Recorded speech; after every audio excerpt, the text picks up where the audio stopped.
सोलापूर हैदराबाद महामार्गावर Mulegaon तांडाजवळ Eicher tempo आणि pickup गाडीमध्ये भीषण अपघात होऊन 3 जण जखमी झालेत.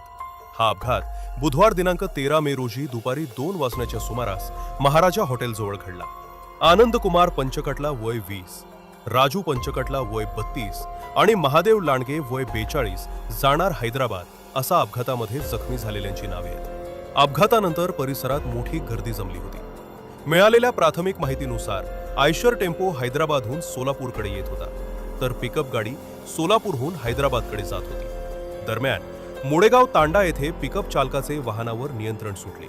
त्यामुळे पिकअपने डिवायडर तोडून समोरून येणाऱ्या आयशर टेम्पोला जोरदार धडक दिली. धडक इतकी जबरदस्त होती की दोन्ही वाहनांच्या समोरील भागाचा चक्काचूर झाला.